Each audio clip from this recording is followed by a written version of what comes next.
So welcome everyone to the Sutta study group this afternoon. Very lovely to see you all here.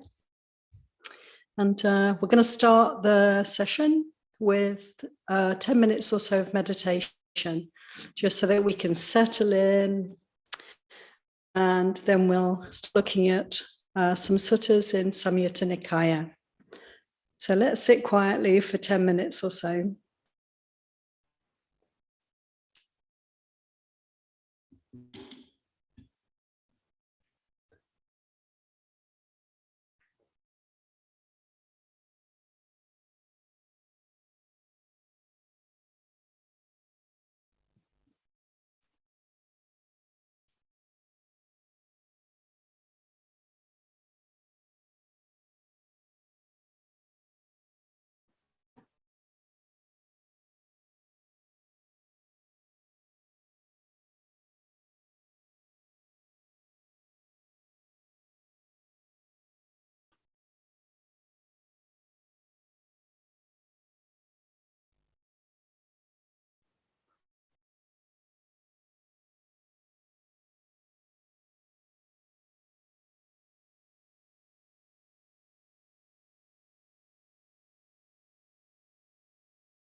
So welcome again, everybody.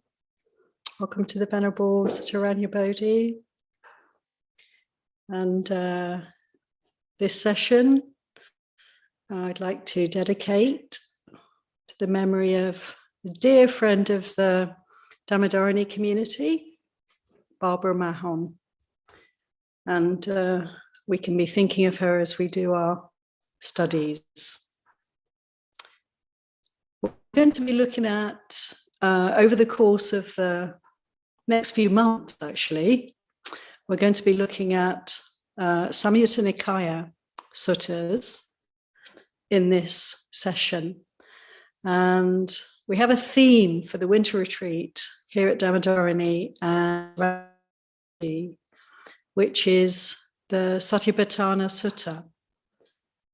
And so on the Tuesday evening sessions, I hope to explore this sutta in Majjhima Nikaya, Majjhima number 10, the Satipatthana Sutta itself. And in these Sunday sessions, Ayya Suwijana very helpfully suggested that we look at the Samyutta, the Satipatthana Samyutta, which is a whole chapter of the Samyutta Nikaya, where the topic, the theme is Satipatthana. So we can begin. We've started already in our morning sessions to look at some of these suttas, and we have got up to number 4. In Samyutta Nikaya, this is Samyutta Nikaya 47, chapter 4. It's in the 5th volume, the great book. Looking at chapter 47 and at Samyutta Samyutta 47.4. And here it is, at Sala. So, just a word on of Satipatthana. Sati, as we all know, means mindfulness or recollection or remembering, and patthana or upatthana has a sort of 2 possible meanings depending on how the word is divided in Pali, but we can take it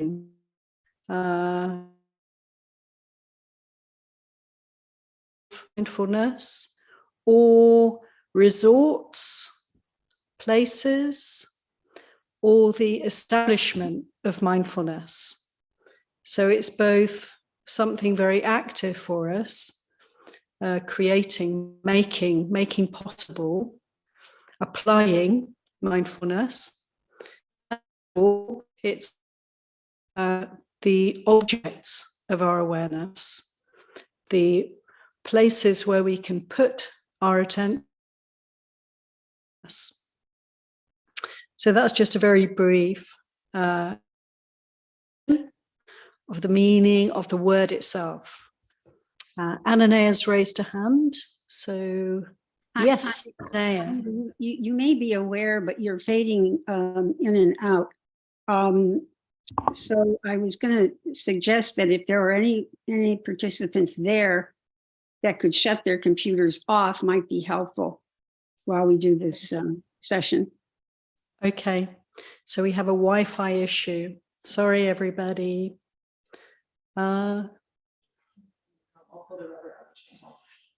So Samanari Tavira is on the case. Thanks so much, Ananaya. Inequality control issues, please keep us posted. Okay, so let's begin by looking at this sutta, which is called Sala Sutta, because the teaching took place at a place called Sala, a Brahmin village in the land of the Kosalans. Let's begin. At one time, the Buddha was staying in the land of the Kosalans near the Brahmin village of Sala. There the Buddha addressed the mendicants. Those mendicants who are junior, recently gone forth, newly come to this teaching and training, should be encouraged, supported, and established in the 4 kinds of mindfulness meditation. What for? Please meditate, observing an aspect of the body, keen, aware, unified, with minds that are clear, immersed in samadhi, and unified, so as to truly know the body. Meditate observing an aspect of feelings, keen, aware, at one, with minds that are clear, immersed in samadhi, and unified, so as to truly know feelings. Meditate observing an aspect of the mind, keen, aware, at one, with minds that are clear, immersed in samadhi, and unified, so as to truly know the mind. Meditate observing an aspect of Dhamma, keen, aware, at one, with minds that are clear, immersed in samadhi, and unified, so as to truly know principles, to truly know Dhamma. So we'll just have a little pause there. That's a lot already. What a wonderful meditation instruction.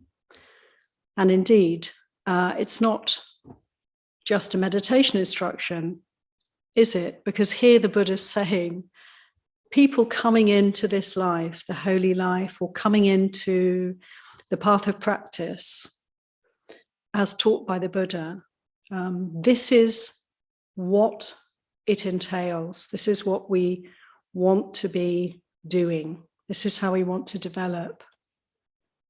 So I welcome any comments, thoughts, reflections at this point.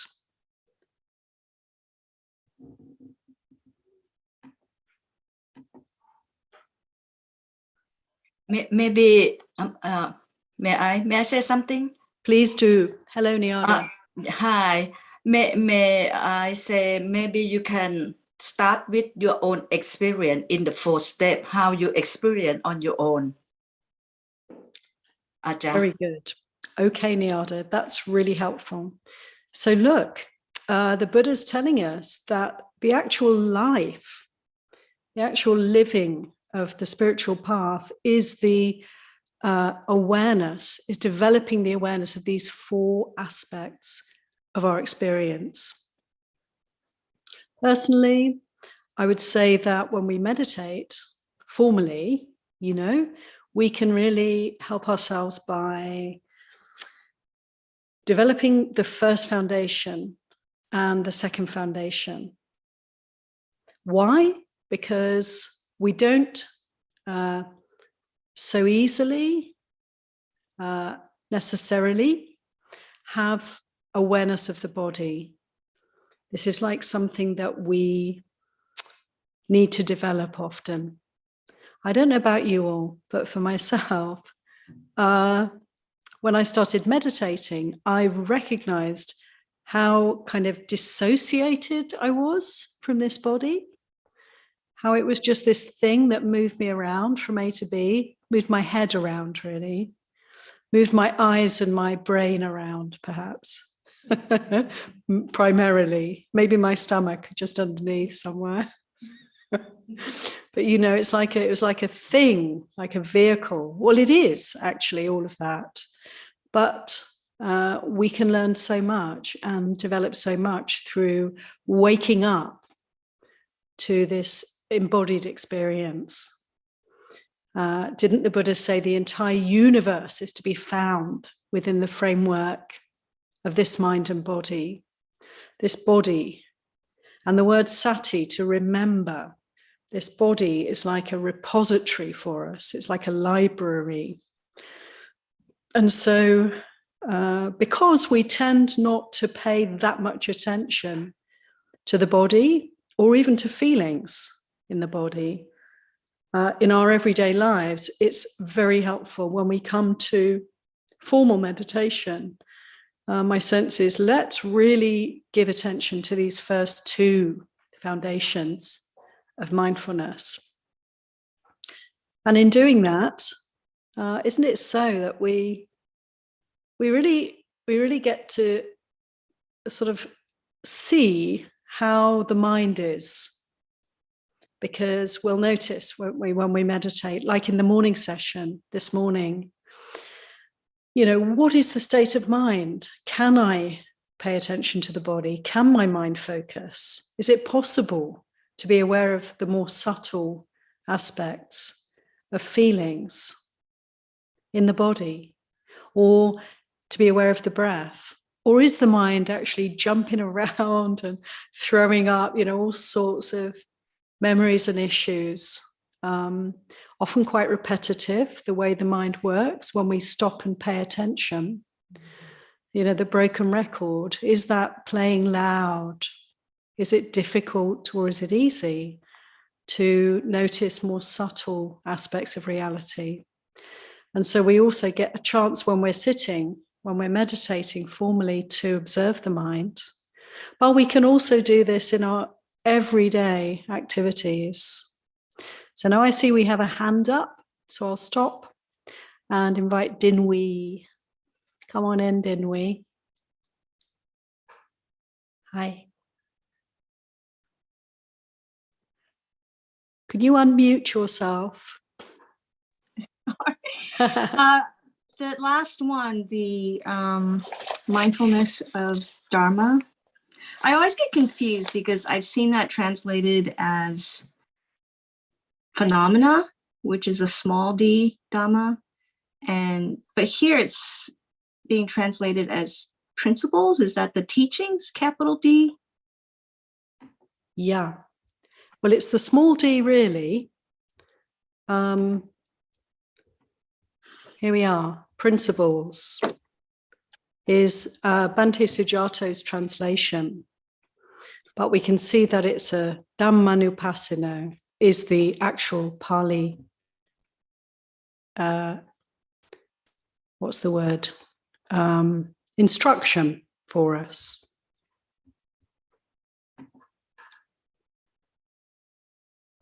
Anything else on that, Dinwi? So the translation is phenomena. All phenomena, basically. Well, yeah, this is a translation. I mean, we can translate this word in all sorts of different ways.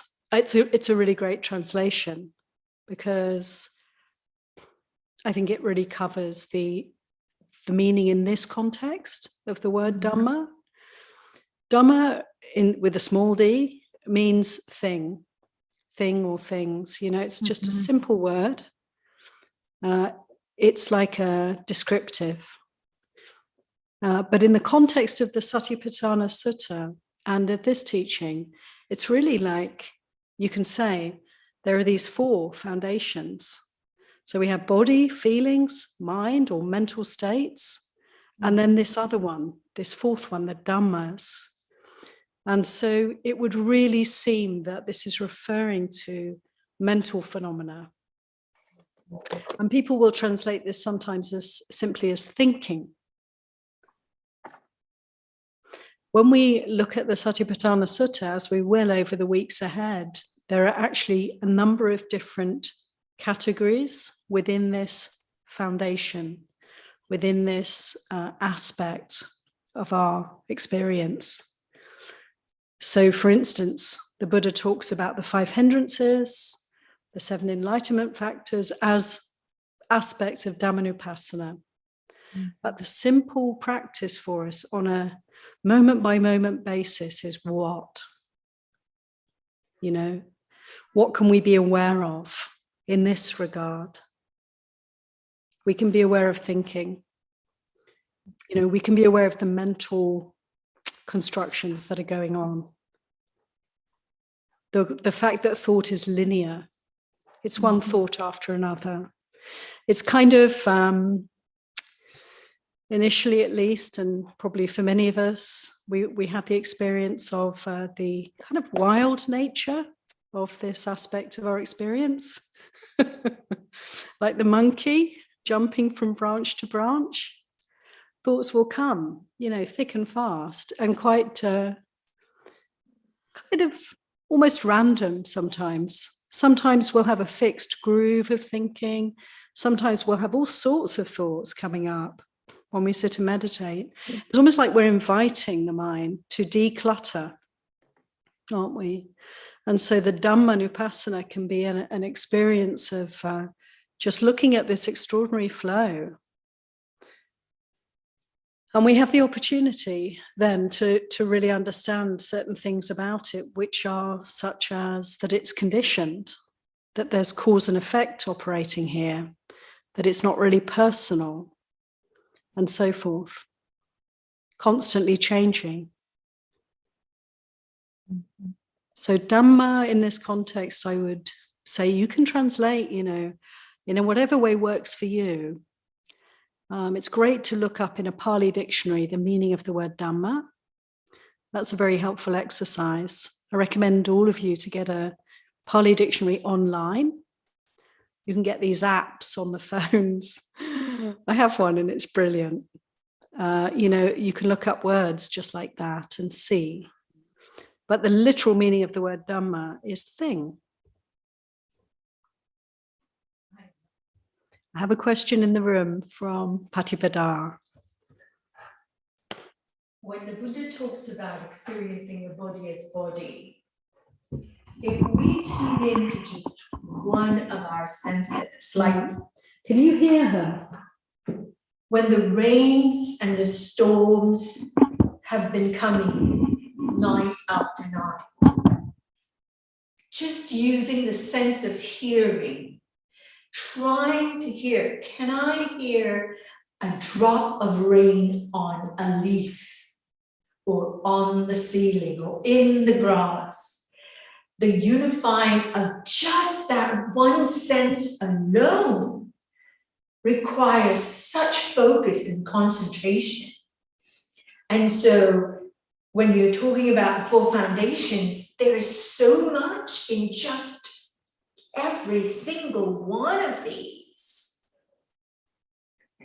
because every single sense in the body has that multiple levels of awareness. So the intensity of awareness can increase with practice throughout our lives. And when do we actually get to when it's totally unified? It's a lifelong practice to get there. So it's quite complicated, isn't it? Well, that's very interesting. Okay. Thank you, Patipada, very much for that reflection. Did you all hear that okay? Yeah? I don't need to repeat what she said. Oh, that's so good. We've got a great mic here. I'm very pleased. So it's very complicated, and there's so much going on when we really open to these four Satipatthanas. Isn't that the case? There's so much that we can spend our entire time opening up to this mindfulness, which is, of course, why people choose to go and live in monasteries and such like, so that we don't have to do all sorts of other things. Complicated? Yes, in a way it's complicated. And yet, this is a way to unify the mind, we're hearing from the Buddha. We're also hearing, actually, we're hearing two things in relation to samadhi, in relation to simplifying and unifying the mind. We're hearing that through the practice of awareness of the Satipatthanas, we develop unification of mind. And we're also hearing that we need a degree of samadhi, of focus, in order to be able to practice meditation, to be able to be aware of these four. So it's very interesting. To me, it's like they help each other. The focusing the mind directing the mind, putting energy into paying attention in a particular way, developing samadhi strengthens our awareness, our mindfulness, and also our mindfulness will strengthen our samadhi. And actually, it's kind of, yes, you could say complicated, and also you could say it's a decomplicating, it's a simplification. When we're aware, what can we be aware of? It's not that complicated. We can only be aware of what's happening right now. So in a way, it strips away a lot of complexity. When we pay attention to the mind, to thinking, we pay attention to Dhamma in this way, actually, it's a simplifying, because we're not then caught up in all the complexity of thought. We're observing it. And the observing of it is a simple matter. Maybe I could say simple, but not always so easy to do. But potentially very simple. Does that make sense? Yes, it's not complicated to do it. It's a simple task. But we're going deeper and deeper into this simple task. Yeah, I understand what you're saying. Thank you for that. Yeah, thank you. Let me show you a little glimpse of Patipada. Thank you so much, Patipada. Okay. Nilda. Thank you, Acha. So let me make it this clear. From the first is we aware of the body. It means the very first time when we start do the meditation, we're going to feel aching, and our mind is on the aching thing, correct? And then we practice, we keep do that. And now the aching seems to be pale off and a little bit gone. And now we pay attention with how we feel in the doing meditation. Am I right? And then come to the fourth one. It's now we go into keep our mind not jumping around, to be steady in the breathing in and out, correct? And number 4, that's what I really want to understand more. Like, what is to know the principle? Doing, we try to make our mind in air and out air. Our mind still there. But when is it the mind gonna go analyze drama in that doing thing, or after, or what is it? That's what I want to know, the fourth one. Ajahn, would you please explain? Thank you so much, Nyada. I'm hearing a question, and I'm also hearing a wonderful reflection from you, which is a sense of a kind of gradual process. And I think that's I just love to highlight that point you made, because it's such a good point. So we can see, if we come back to the teaching, that the Buddha is actually giving a sequence here. And we can note that, in every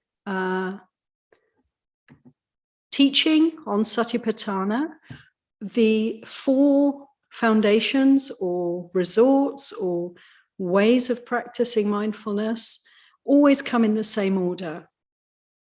So we start with the body, then feelings, then the mind, or mental states, mood and such like, or the state of mind, and then the Dhamma, the principles or the thinking, the mental components, we could say. So look at that, there's always that sequence. And you said, Nyada, when we start meditating, isn't it true? We often can be very caught up in actually, maybe in a helpful way, our attention gets drawn to the body because it's difficult, it's painful, it's not easy to sit still, for instance, in formal meditation. When we start meditating, isn't it a struggle just to sit still for 10, 15, 20 minutes and so on? And we gradually learn to become more equanimous and to allow the body discomfort to arise and pass, and we don't make such a big deal of it. And so we move beyond that. And yes, as you were saying, the attention then becomes a little bit more refined, and we can start to be aware of more like the still small voice within, you know, more subtle, more gentle, more refined states, feelings, and then beginning to notice, actually not be caught up in, but notice, how is the mind? You know, this is actually quite a big step. This is quite something amazing, to be able to be conscious of what we're conscious of, to be able to step back from our experience and not be so identified with it, to see then, to begin to see that it's conditioned, it's impersonal, it is changing constantly. So yes, I just want to emphasize what you said, that there is this progression often. And when we're practicing, not just on the cushion, but in day-to-day life, we can find that as the years go by, our awareness deepens and we become more and more adept at what you were then coming to, this mind, that the thinking process, which is completely natural, nothing wrong with it whatsoever. The problem is that we can get so identified with, that we are often so caught up in our thoughts that we really do feel these are my thoughts, this is my mind. And this is where actually I could say all our dukkha comes from. This is where all the suffering comes from. So we start to recognize it's not the body that suffers. The body's absolutely fine. You know, the body gets sick, the body gets old, the body dies. Completely fine. It's natural. It's part of nature. It's doing what it naturally, beautifully does. The only problem is the mind that doesn't want it to be like that, or that has some strange ideas about reality that don't fit the bill, you know. So we can start to really work deeply with dukkha, and to start to really come out of suffering, to really liberate the heart, is to work with the mind. But in order to do that, Niyada, I think, to come back to your question, it's really helpful to always have this refuge, in a way, in mindfulness of the body. Mindfulness of the body is mindfulness of the truth. You know, the body is true. It's sincere. You know, it's honest. It doesn't have a facade like the mind, which is a trickster, which is deceptive. You know, we delude ourselves endlessly. We're so deluded that we don't even know we're deluded. You know, it goes on and on, round and round. But the body, what do you all think? The body is just what it is. It's earth, it's water, it's fire and it's air. It doesn't dissemble. It doesn't delude us. It's honest. It's real. And we can see, you know, the mind from this perspective of body awareness so much more clearly, with so much more ease, with a sense of being able to let go, you know, of the identification. So that's just a few words. I hope that meets your question there, Niyada. Anybody else at this point? Ananaya. Well, mindfulness of Dhamma, one of the things that I've looked at again recently is that the hindrances, of course, covers everything, actually, as far as what's, you know, what we have to overcome and what interferes with our clarity and our consciousness. So in each one of them will be an aspect that needs to be dealt with, right? One leading to the other. So I find it helpful. Well, body grounding for sure. My very first teacher, we had endless exercises about being in the body and all kinds of little things she had figured out that to mentally remind you to be in your, in your body. So I was a person who was not in her body. Trust me, I was so in my head. I was galaxies away from my body at that time. So it took a lot of years, a lot of work, but yeah, but it is infinitely helpful to be in there and to know when you're not, when you're starting to swirl out and spin out. So I absolutely find that to be very, very helpful. But but for the Dhammas, because I was not in this past couple of months thinking about this more too. Okay, so now what exactly are we talking about the difference between examining your mental states and then examining Dhamma? What is, how does that work or whatever? Anyway, so having the frame of the hindrances is kind of for me, a little shorthand or whatever to remember what that focus, or how to put my focus on that specifically, that part. Thank you so much, Ananaya.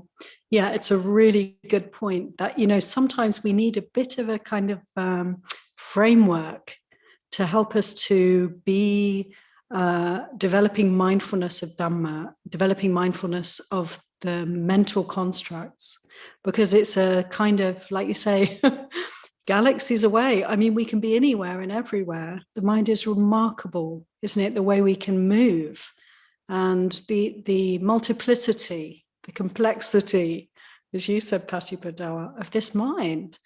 It's difficult to stay steady sometimes. It can be like a flood of thoughts and associated feelings, emotions, and so forth that can arise for us when we pay attention to the mind. And so to have a framework like the 5 hindrances really helps us, because it's like whatever comes up, we can categorize it. And as soon as we start categorizing, is this desire? Is this aversion? Is this doubt? As soon as we start to categorize, we've already kind of taken a step back, haven't we, Ananaya? We're already objective, at least to some extent. So we will spend time, surely, during this winter looking at the hindrances. This 4th section of the Satipatthanas, this 4th foundation, they're a very important part of our developing mindfulness of Dhamma. And very fortunately, Ayya Suwijana gave a great talk on Tuesday last week about the 5 hindrances.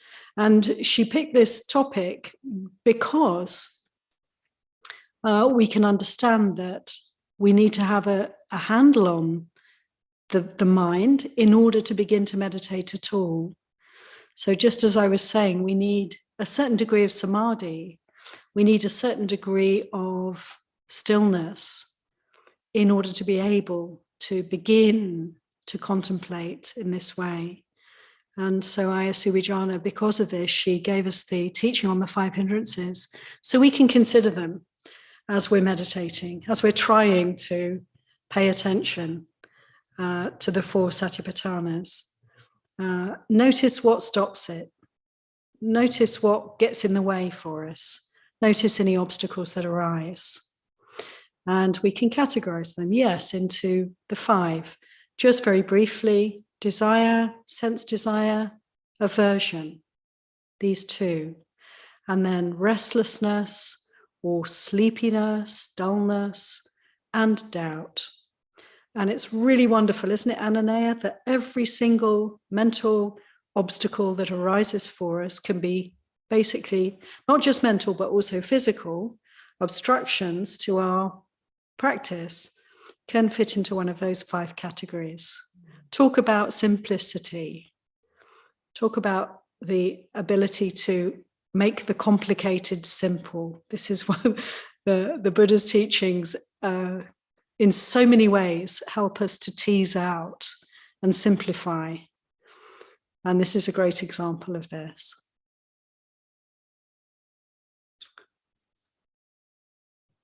Anybody else at this point like to come in? Okay, let's go back to the sutta.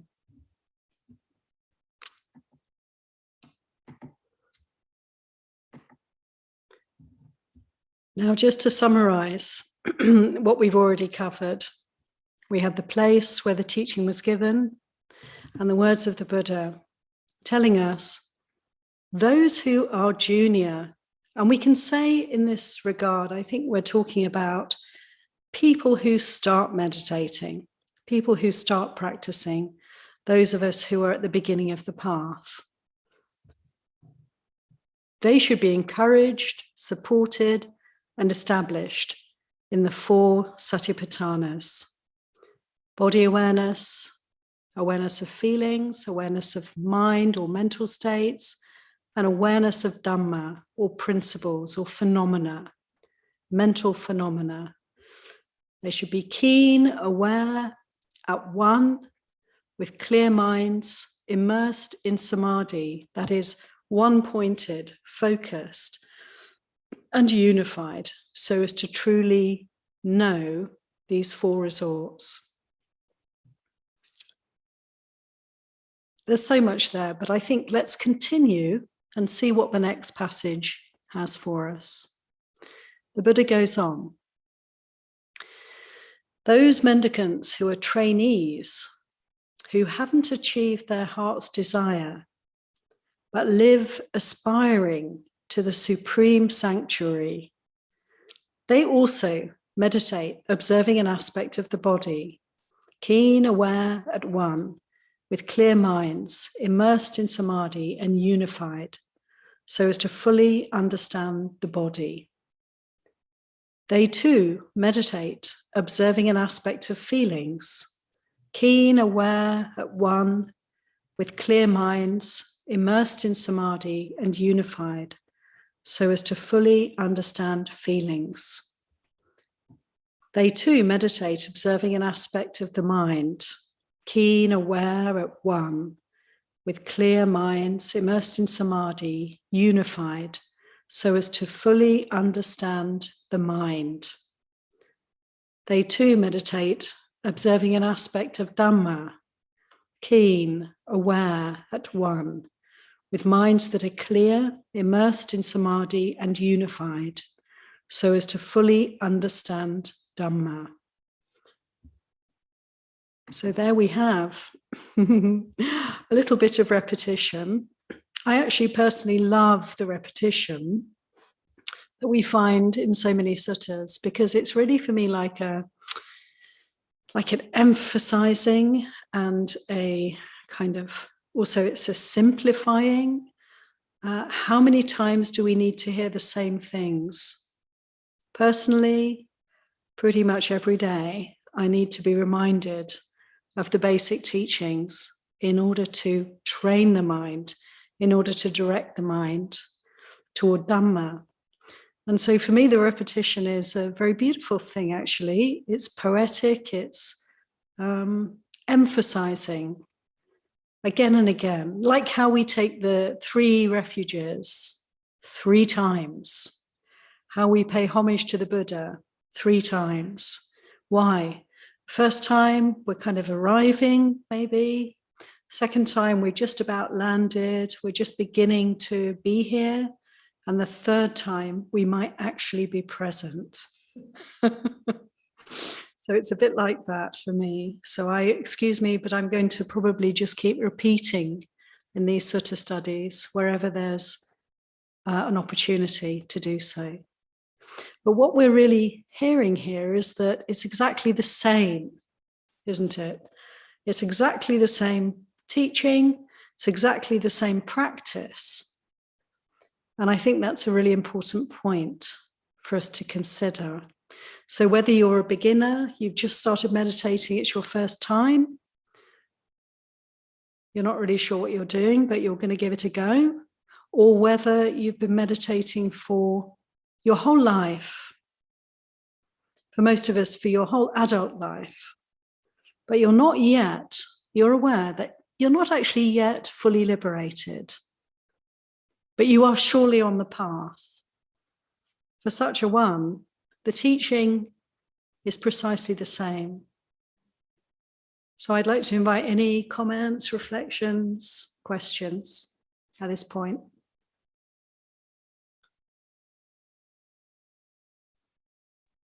Yeah, Corinna. Hi, yes, thank you for being here. I kind of have two questions. One was the starting point, because it sounds the way this is being described is it's like it's the starting point for everyone. And I'm wondering if there are any exceptions for this not being the starting point to consider. Thank you for that, Corinna. That's brilliant. Yeah, I think one of the interesting aspects of the Satipatthana Sutta is, and all of these teachings in this Samyutta are kind of a riff on that. The Satipatthana Sutta makes a very strong statement, actually, which repeats again and again in the course of the sutta. We talked about it a little bit already here, which is this phrase, ekayano maggo, ekayano maggo. The Buddha says this practice of the four Satipatthanas is ekayano maggo. It means maggo is path, and ekayano, eka is one, and yano is like a vehicle. One vehicle path. And this is variously translated, variously understood, but to me the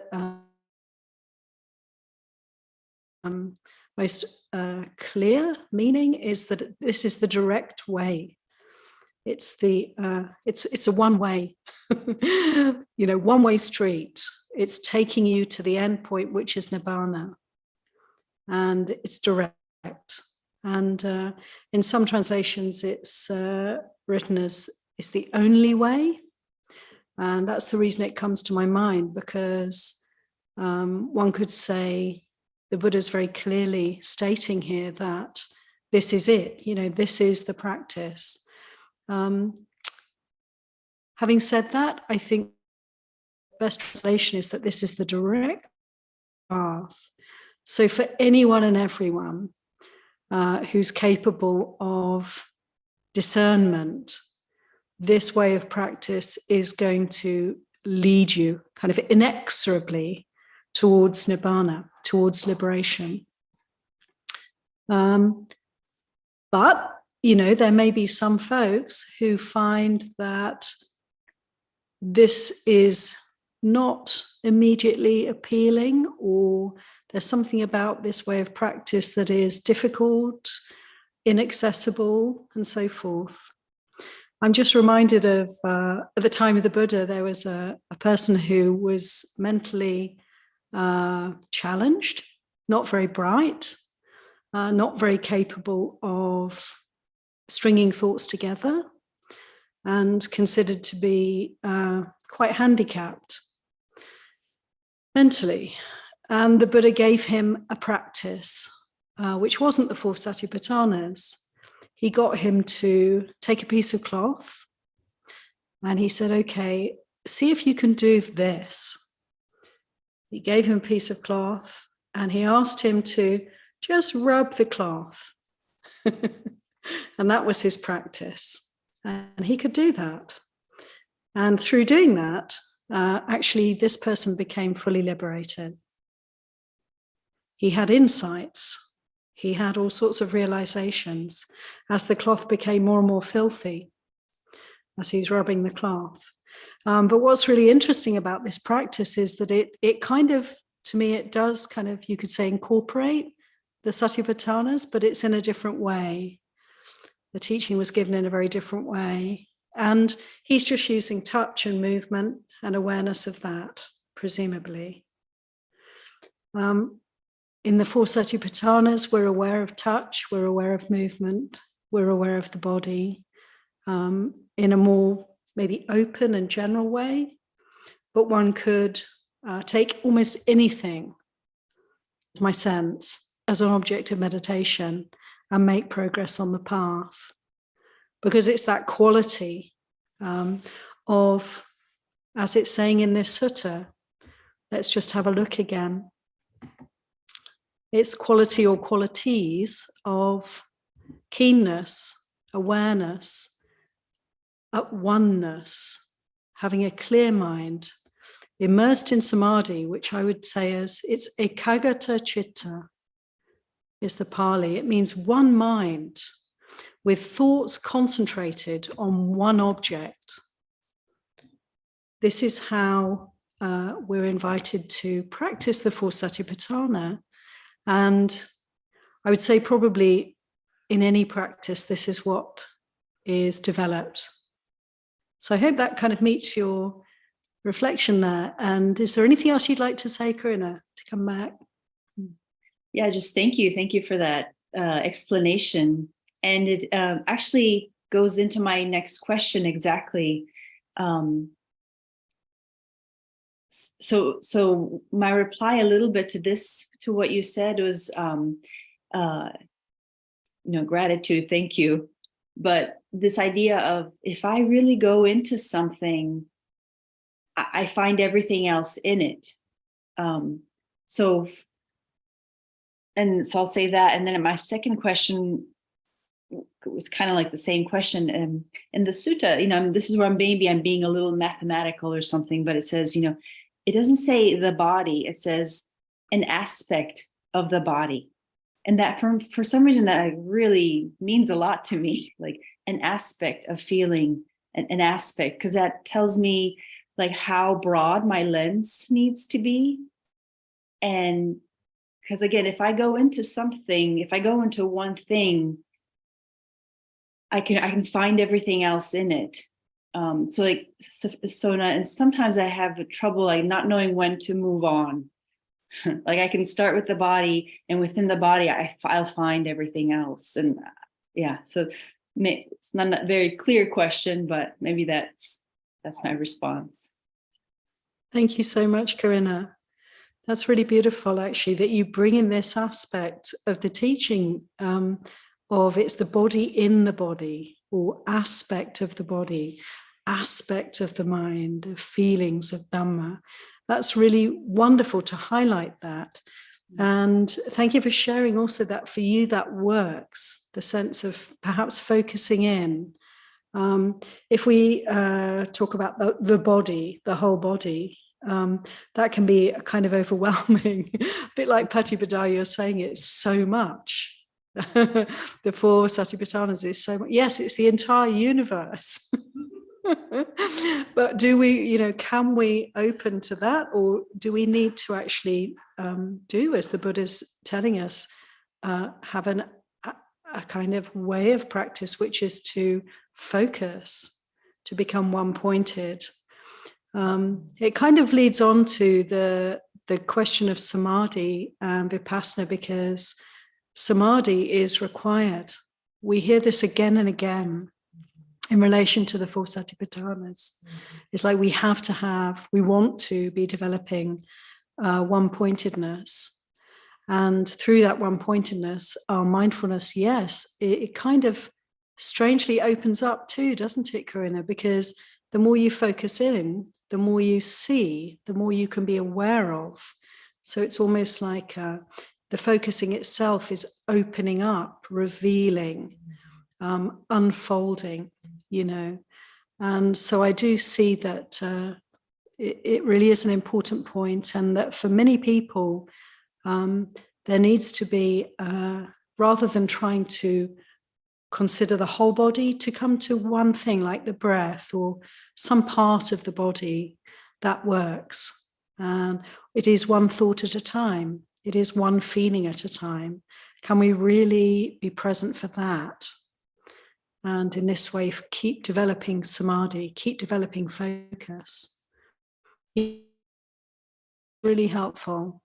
And it truly are being directed to see aspects, foundations. For some people, it works to open wide. Having said that, just not to disconnect with anybody who might have a different kind of experience. For some people, it's really like meaningful to feel the whole body, the entire body, breathing, for instance. That can be an experience too that can be very helpful. Depends on the person. Yeah, it depends on me too, in terms of where my mind is and how it changes and how you get more subtle over time. Yeah, it's just like looking what can I actually hold on to, what can I bite into, and the body it's too big of a bite. Yeah, totally hear you. I mean, personally, I focus right in, on aspects of the breath, and so it's really relatable what you're saying. Let it be whatever it is for anybody. It's like when we are invited to pay attention, to be mindful of the body, just see what happens. See where the mind goes. We can't go wrong. It's like there's nowhere we can go within this framework of the body that is not okay. And that's a wonderful thing to be aware of. It's like, however tiny or however great, it doesn't matter.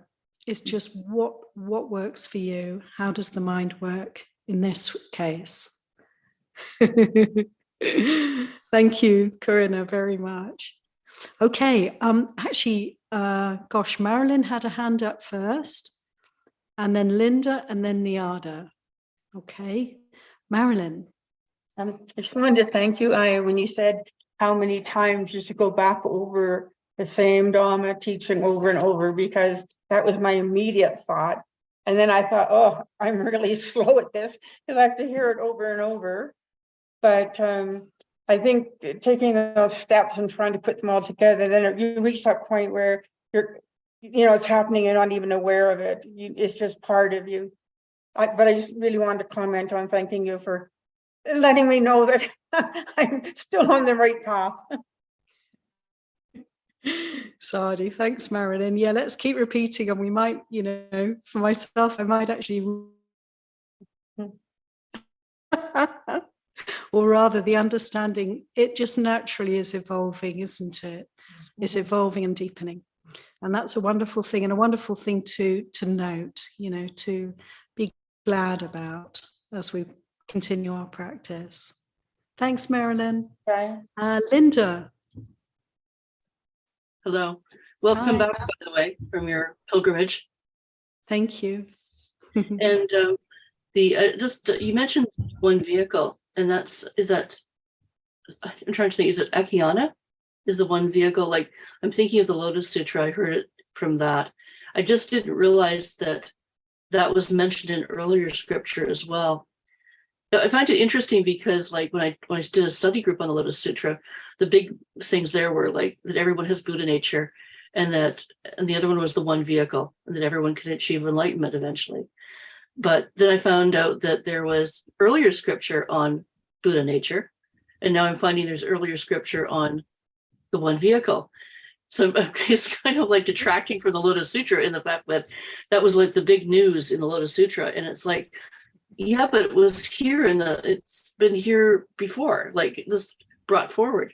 So I thought that was really interesting. That's the second time I've seen where it's gone back and, oh, this was talked about earlier, and this was put in the one of the latter, I think the last scripture that there was.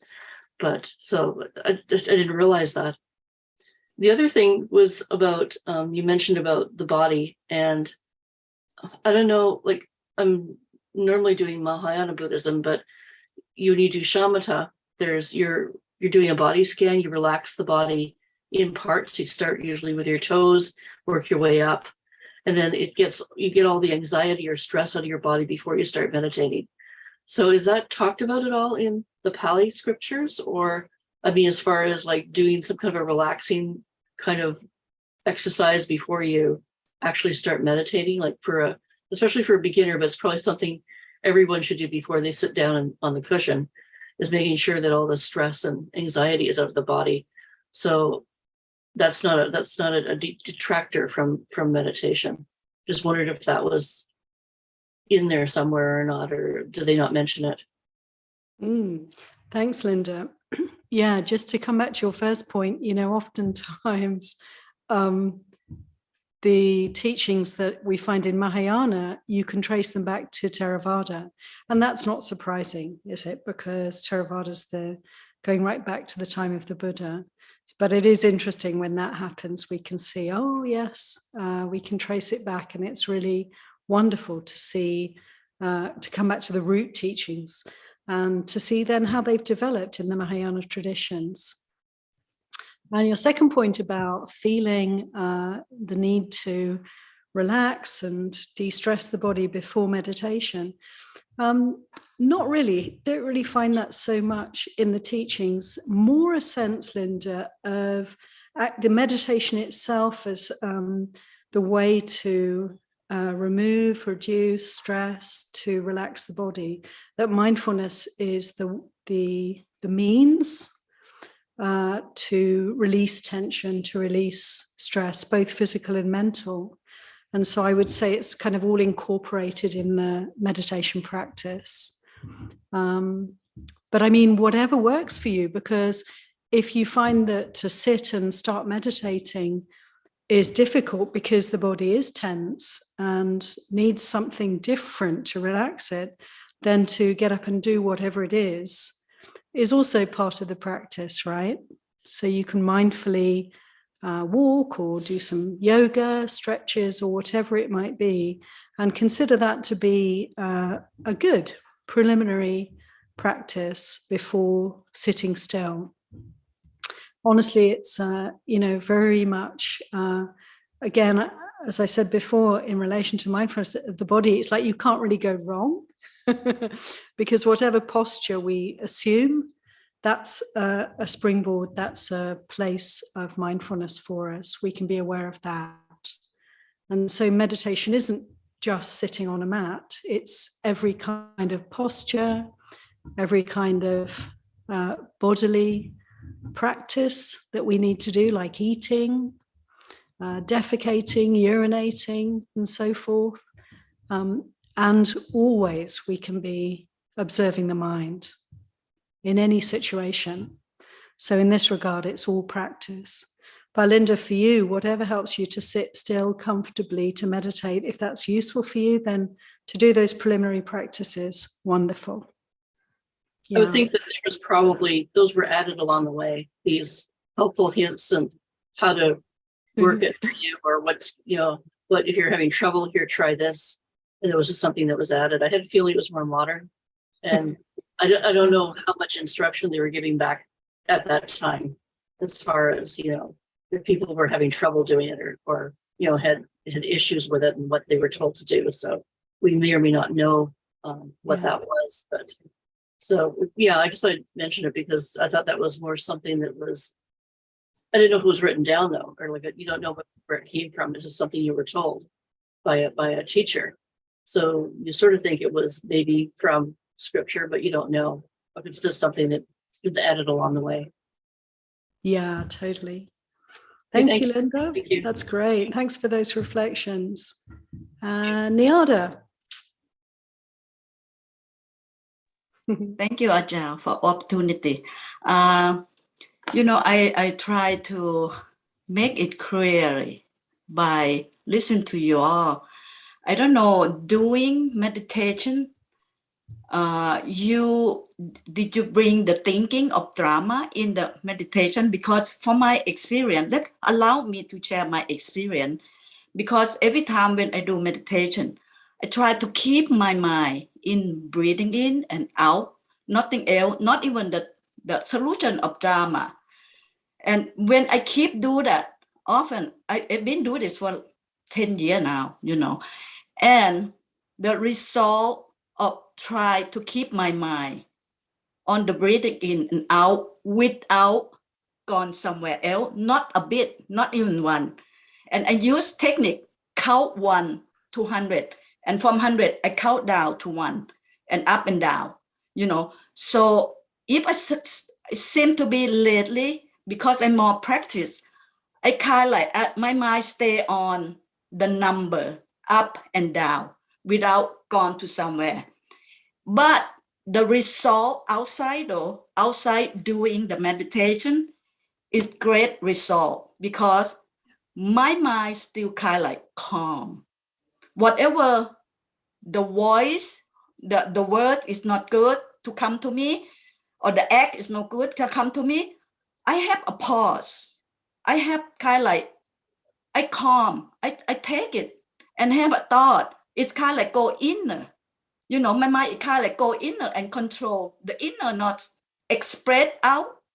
Like, you know, usually before I do more practice, if the word bad out, it probably the word like garbage in, garbage out, something like that. But that is no longer. It's kind of like the more I keep my mind in number without my mind go a bit somewhere else, is the more that I can take everything out, you know, in the world. And, you know, and the drama, the teaching come out of doing, out of not the time that I do meditation, because the meditation, I only focus on my breathing in and out. I mean, I try to make my mind in one. When it's more like successful, it's kind of like give me a great result. And I see things well. I see it's a time for me to let go. And finally, I'm gonna go let go my lay life. I'm gonna go do my monastic life. That's for sure. That's what the great result for me. And I don't know how, I would like to hear someone else experience though, when you do meditation, is that you do just keep your mind in one, or you doing think of try to get the solution of drama doing meditation, or anything else? If you please give me your experience, that would be a good learn for me. Thank you. Thank you so much, Nyada. I just love that your sharing of your practice and how it's leading you forward on the path. And it's really great for us all to hear, because actually it can be that simple. And that is really what this sutta is saying, you know? It really is saying that the practice is the same for us, whether we're at the beginning of the path, whether we're on the path but not yet at the final destination. And I'd like actually, if it's okay, because we have limited time, I'd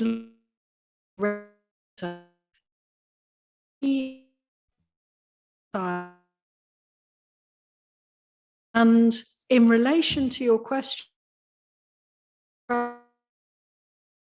for another time, but I do hope that in the course of these sessions, we'll be able to hear from other people too, how they practice the 4 Satipatthanas, which aspect or aspects works for them. And what you've described for yourself reminds me very much of what I've learned of the teachings of Ledi Sayadaw, who was a great monk in Burma in the last century, 2 centuries ago, who became an arahant. And the only thing that he taught in terms of meditation was anapanasati, watch your breath. That was it. That's enough, right? That's actually enough. And that's really what you're telling us. For you, that's what works. And you know it works. And in a way, we could say that it covers all the bases. It covers all the Satipatthanas. But what I'd like to do now to conclude this sutta study is to finish reading the sutta to you. And Nyada, I'd like you to see, I think you'll enjoy this last part. And then we'll have a little bit of sharing together with Ayatata Loka, who has joined us. So let me first read to the end of the sutta for today. So just a quick recap for those starting practice, be supported in practicing the those who are trainees who haven't yet attained their heart's desire but live aspiring to the supreme sanctuary, they too meditate, observing the 4 Satipatthanas. And to continue now, the Buddha went on to say, those who are perfected, who have ended the defilements, completed the spiritual journey, done what had to be done, laid down the burden, achieved their own goal, utterly ended the fetters of rebirth, and are rightly freed through enlightenment. They too meditate, observing an aspect of the body, keen, aware, at one, with minds that are clear, immersed in samadhi, unified, detached from the body. They too meditate, observing an aspect of feelings, keen, aware, at one, with minds clear, immersed in samadhi and unified, detached from feelings. They meditate, observing the mind, keen, aware, at one, with minds that are clear, immersed in samadhi and unified, detached from the mind. They meditate, observing an aspect of principles of Dhamma, keen, aware, at one, with minds that are clear, immersed in samadhi and unified, detached from Dhamma, detached from principles. Buddha goes on, those mendicants who are junior, recently gone forth, newly come to this teaching and training, should be encouraged, supported, and established in these 4 kinds of mindfulness meditation. So what a beautiful ending. And I just want to make the point, the obvious point, that the teaching, the practice, the 4 Satipatthana practice is the same for all, whether we're beginners, whether we're on the path, or whether we've come to the end of the path and we're free from all suffering. Still, this is our place of mindfulness. And the important difference we can pick up is that for those who have come to the end of the path, who've laid down the burden, whose work is done, they dwell detached from body, from feelings, from mind, and from thinking, from dhammas. So I leave that with you to contemplate. Wonderful teaching, as always, of course, with the Ini Sutta. There's always so much, isn't there, for us? So let's continue to benefit from this teaching. And we now have a little bit of time for those of us who are close to the Dhammadharini community. We have just recently lost a very dear friend, Barbara Mahon, and who died quite suddenly, really, a little bit unexpectedly, although of course we know that such things are always a possibility. But she passed just a few days ago. And so it's a time maybe for those who knew her well, all of us who loved her, to just be able to bring her to mind, share the blessings of our practice with her, and to be together in celebrating her beautiful life, beautiful heart, and the blessings that she gave. So